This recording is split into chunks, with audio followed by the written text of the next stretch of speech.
दूर किसी दुनिया में बहुत समय पहले की बात है। एक तपस्वी काफी समय से कठोर तपस्या में लीन था। वह तपस्या में इतना लीन था कि उसे पता ही नहीं चला कि उसे तपस्या करते कितना समय हो गया है।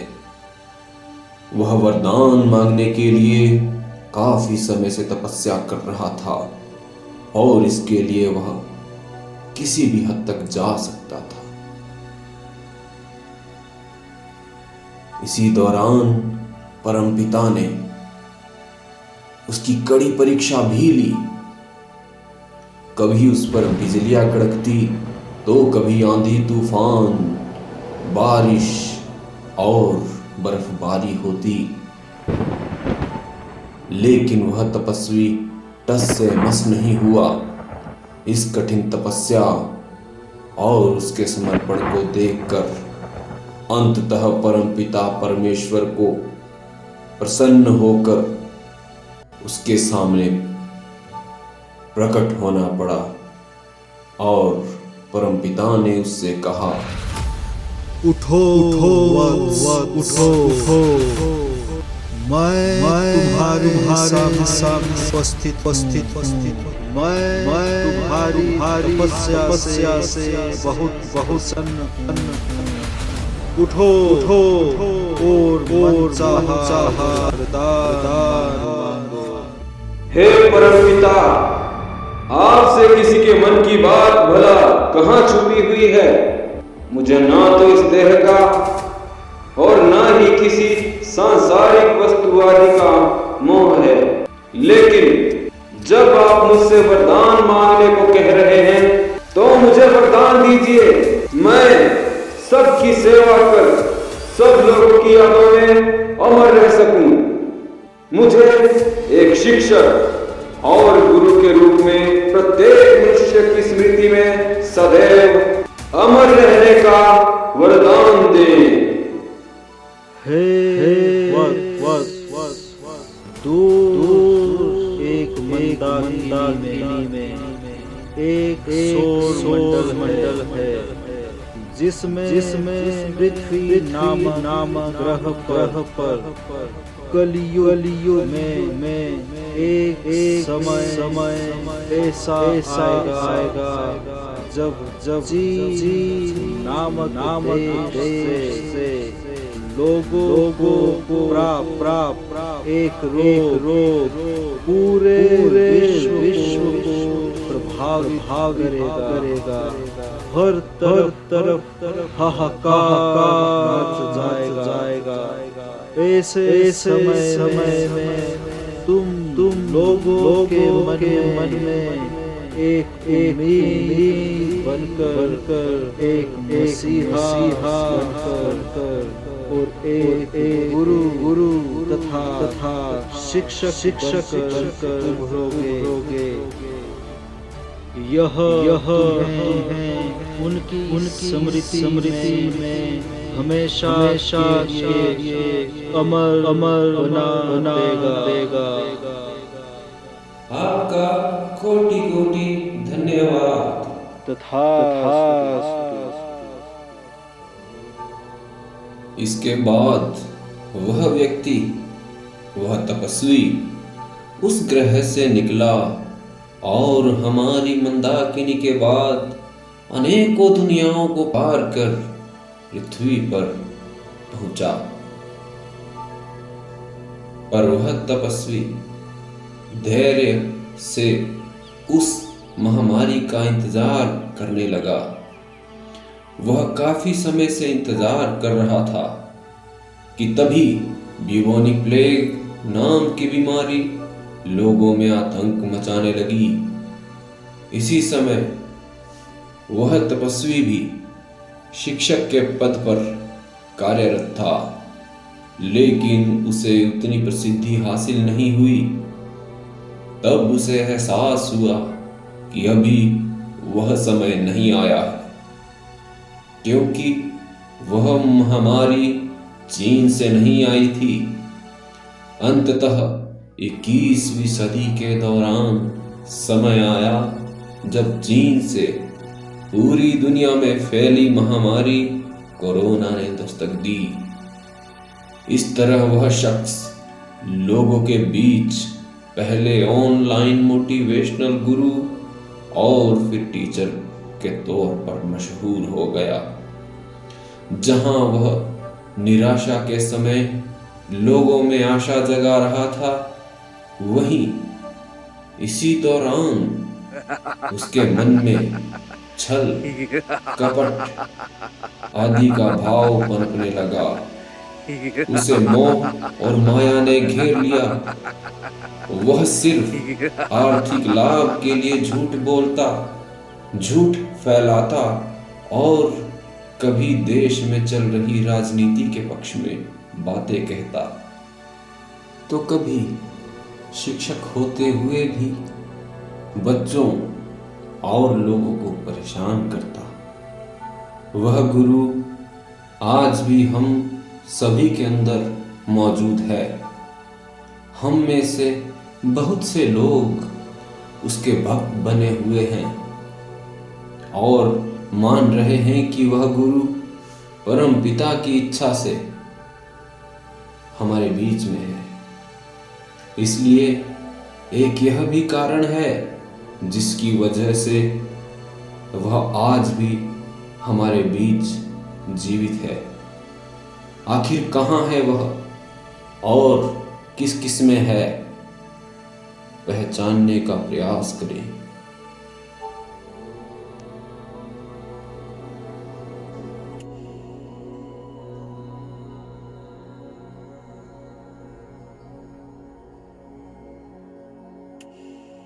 नमस्कार, आप सभी का स्वागत है इस YouTube चैनल पर। मैं हूं संजय कुमार और आप देख रहे हैं YouTube चैनल कोजवी टॉक। हम सभी जानते हैं कि हाल ही में कोरोना काल हर किसी को अलग अलग तरह की कड़वी यादें लेकर गया है। यह वह दौर था जब हर तरफ सन्नाटा था, हर तरफ खौफ था, हर तरफ मौत का कहर जारी था। यह वह समय था जब लोग एक ऐसी बीमारी से पीड़ित थे जिसके कारण वे न तो अपना चेहरा दिखा पा रहे थे और न ही बाहर निकल पा रहे थे। सबके मन में एक अजीब सी घुटन थी, सबके बीच एक अजीब सा तनाव था। बड़ी मुश्किल से 2 वक्त की रोटी कमाने वाला गरीब व्यक्ति अपने लिए गुजारा बड़ी मुश्किल से कर रहा था और अपने परिवार को बड़ी मुश्किल से पाल रहा था। बच्चों की पढ़ाई पर काफी बुरा असर पड़ रहा था क्योंकि बच्चे स्कूल नहीं जा पा रहे थे। लेकिन उस समय आधुनिक तकनीक की बदौलत लोग घर पर ही मोबाइल फोन से अपने बच्चों की पढ़ाई का इंतजाम कर रहे थे।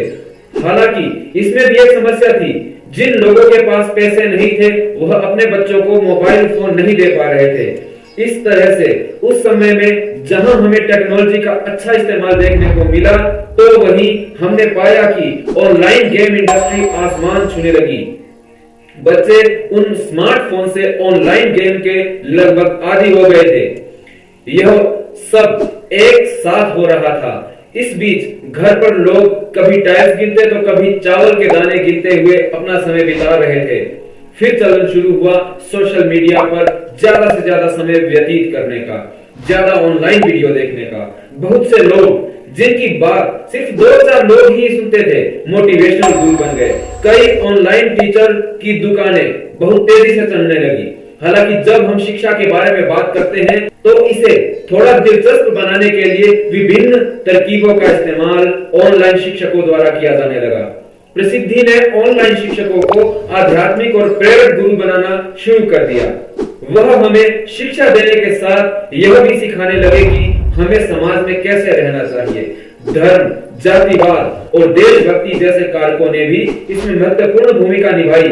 सबको मिलजुल कर रहने की सलाह देने वाला, जातिवाद और धार्मिक मतभेद खत्म करने की बात करने वाला शख्स हर किसी के दिमाग में चढ़ गया, भले ही उसकी मंशा कुछ भी रही हो। जो व्यक्ति देशभक्ति की बातें करता, उससे सभी अक्सर प्रभावित हो जाते हैं, इसमें कोई दो राय नहीं। धीरे धीरे ऐसे लोगों की फैन फॉलोइंग बढ़ने लगी और ऐसा होते ही उनकी पैसे छापने की मशीन तेजी से काम करने लगी। फिर ऑनलाइन और मोटिवेशनल गुरुओं ने बड़े बड़े डिजिटल बोर्ड और 3D एनिमेशन के साथ सब कुछ समझाना शुरू किया। इस प्रकार वे हमें अधिक रुचिकर लगने लगे। आज स्थिति यह है कि लोग उनके अंध समर्थक या अंधभक्त बन गए हैं। कोई उनके खिलाफ एक भी बात सुनना नहीं चाहता। वैसे तो सीधे तौर पर किसी के बारे में कुछ नहीं कहना चाहिए, लेकिन इस YouTube चैनल के माध्यम से मैं सीधे तौर पर कुछ लोगों को उनके संस्थानों के बारे में और उनके YouTube प्लेटफॉर्म आदि के बारे में कहने जा रहा हूं। हाल ही में कई शैक्षणिक संस्थानों जैसे कि यूपीएससी संस्थानों और उससे संबंधित संस्थानों को नोटिस भेजा गया क्योंकि वह फर्जी विज्ञापन कर रहे थे। इसमें मुख्य रूप से दृष्टि आईएएस, बायजूस, अनअकैडमी और ओजा सर से संबंधित संस्थान आदि प्रमुख हैं। सीसीपीए यानी सेंट्रल कंज्यूमर प्रोटेक्शन अथॉरिटी ने पाया कि ये सभी संस्थान अपने विज्ञापनों में आईएएस, एनईईटी और इसी तरह की परीक्षाओं में प्रथम स्थान पाने वालों की फोटो जोड़ते हैं और कहते हैं कि अमुक व्यक्ति हमारे संस्थान से पढ़कर प्रथम स्थान पर आया है। सबूत के तौर पर आप तस्वीरें देख ही सकते हैं।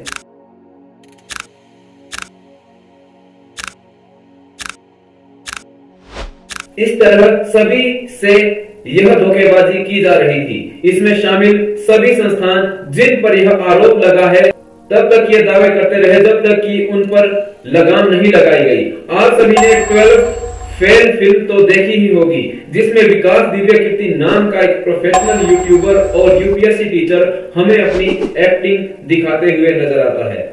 आज हर कोई उस फिल्म की तारीफ करते नजर आते हैं, लेकिन शायद आप यह नहीं जानते होंगे कि विकास दिव्य कीर्ति ने उस फिल्म के लिए एक पैसा भी फीस के तौर पर नहीं लिया, जबकि उनकी संस्था झूठा विज्ञापन कर रही थी। ऊपर से फिल्म के माध्यम से उनका विज्ञापन भी मुफ्त होने वाला था।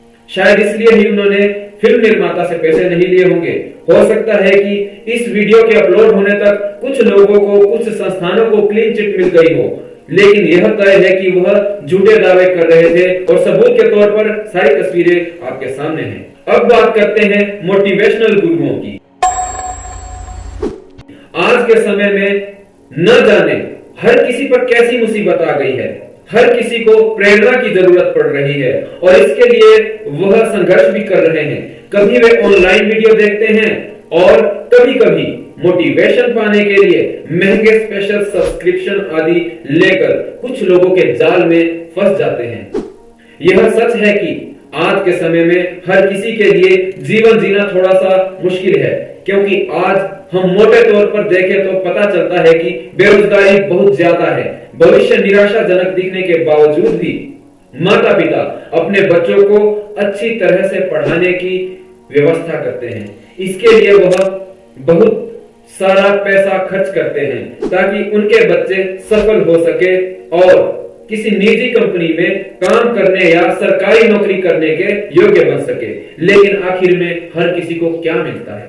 सिर्फ और सिर्फ निराशा। फिर प्रेरणा उससे छुटकारा पाने का एक प्रयास के रूप में सामने आती है और वही प्रेरणा स्वयं उस निराशा की दिशा में और अधिक धकेलने का एक और जरिया बन जाती है। यह सच है कि सामाजिक जीवन में लोग अक्सर तनावग्रस्त हो जाते हैं और कभी-कभी अवसाद आदि का भी सामना करना पड़ता है। हम प्रेरणा के माध्यम से इसे दूर करने का प्रयास करते हैं।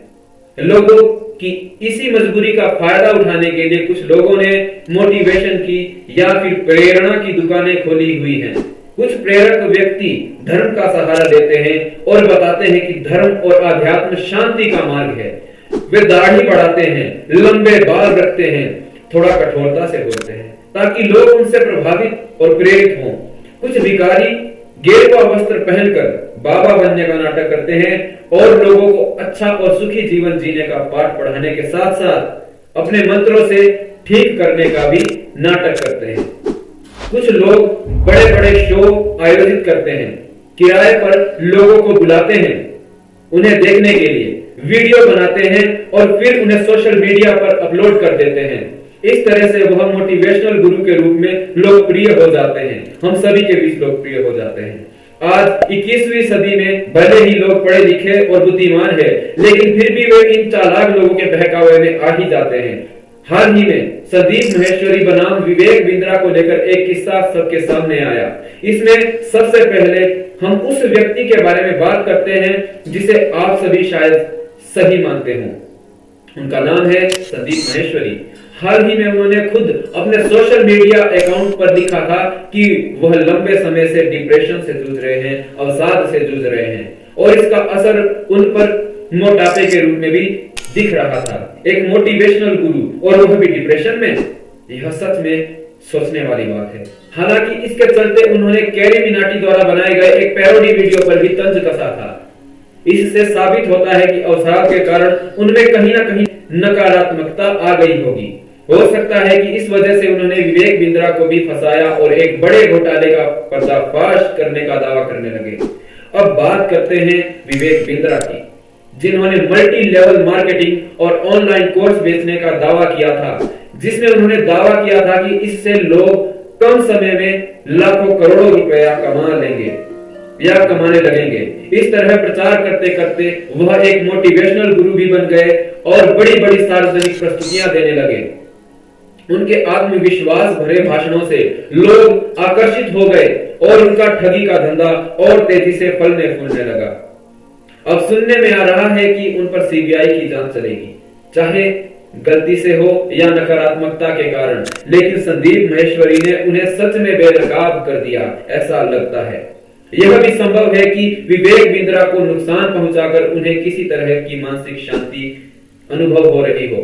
मैं यह भी स्पष्ट कर दूं यहां पर कि मैं किसी का पक्ष नहीं ले रहा हूं। कई बाबा टाइप लोग बिजनेस सलाहकार के भेष में आपका और हमारा खूब पैसा हड़प लेते हैं और ऐशो आराम की जिंदगी जीते हैं। हम उनके जाल में फंसते हैं और आखिर में वही होता है जो आमतौर पर देखने को मिलता है। हम खाली हो जाते हैं, लेकिन इन लोगों के भंडार भर जाते हैं। आए दिन कुछ लोगों का घड़ा फूटता ही रहता है और फिर उन्हें सलाखों के पीछे डाल दिया जाता है। उनके पर्दाफाश से निराश और शर्मिंदा उनके फॉलोअर्स और उनके अंधभक्त अपना चेहरा दिखाने में भी कतराते हैं, क्योंकि वे जिस प्रेरक और आध्यात्मिक गुरु का अनुसरण करते हैं दरअसल ढोंगी होता है। फिर न चाहते हुए भी वे उनका महिमा मंडन करने लगते हैं, उनके भक्त बन जाते हैं, बने रहते हैं और उनका प्रचार प्रसार करते रहते हैं। लगातार यही रवैया बनाए रखने के कारण कई बार उन्हें तीखी प्रक्रिया का भी सामना करना पड़ता है। अब सवाल यह उठता है कि हमें किस पर भरोसा करना चाहिए और किस पर नहीं। इस पर मैं यही कहना चाहूंगा कि कभी कभी हम गलत विज्ञापनों के चंगुल में फंस जाते हैं, क्योंकि हमें लगता है कि जो व्यक्ति हमें प्रेरित कर रहा है और प्रेरक बातें कह रहा है वह भी हमारे जैसा ही एक आम व्यक्ति है। वह काफी संघर्ष के बाद यहाँ तक आया है, बड़ी बड़ी नौकरियां छोड़कर ज्ञान बांटने के लिए हमारे पास आया है, लेकिन हकीकत में ऐसा होता नहीं है। हमें अपना गुरु बहुत ही सावधानी से चुनना होगा, क्योंकि सभी गुरु बुरे नहीं होते और सभी गुरु धोखेबाज नहीं होते। उदाहरण के लिए हम अभिनेताओं और अच्छी शख्सियतों को ले सकते हैं, जैसे आशुतोष राणा, पंकज त्रिपाठी, नसीरुद्दीन शाह, आकाश बनर्जी, ओशो आदि।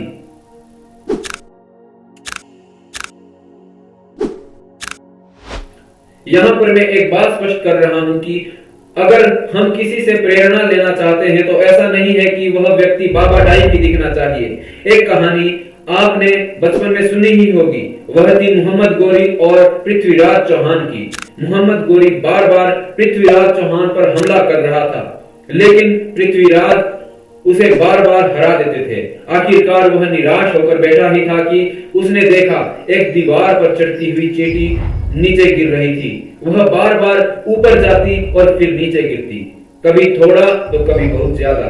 चींटी ने हार नहीं मानी और आखिरकार उस छत तक पहुंच ही गई जहां उसे जाना था। इस प्रकार मोहम्मद गोरी को उस छोटे से प्राणी में, उस छोटी सी चींटी में अपने गुरु के दर्शन हो गए। मोहम्मद गोरी को किसी बाबा या किसी बड़ी हस्ती की जरूरत नहीं थी, बल्कि एक छोटे से जीव चींटी से प्रेरणा लेकर उस बड़े साम्राज्य पर दोबारा हमला किया और पृथ्वीराज चौहान को हरा दिया। तो क्यों ना हम भी इन प्रेरक बाबाओं को छोड़ दें और अपने जीवन को ठीक से देखकर प्रेरणा लें। मुझे लगता है कि वही प्रेरणा आपके दिमाग में लंबे समय तक बनी रहेगी, बजाय इसके कि आप मोटी रकम खर्च करके प्रेरणा हासिल करो। उम्मीद है आपने इस वीडियो से बहुत कुछ सीखा होगा और समझा होगा। अगर आपको मेरी बात समझ में आई और आपको पसंद आई तो लाइक का बटन जरूर दबाएं, और आप इस तरह के और वीडियो देखना चाहते हैं तो हमारे चैनल पर वीडियो की लिस्ट देखें और सुने। इस चैनल की रीच अनजाने कारणों से बहुत कम है, इसलिए आपका लाइक करना और शेयर करना हमें और ऊपर ले जा सकता है, ज्यादा से ज्यादा लोगों तक पहुंचा सकता है। चैनल को सब्सक्राइब जरूर करें। आप सभी का बहुत बहुत धन्यवाद।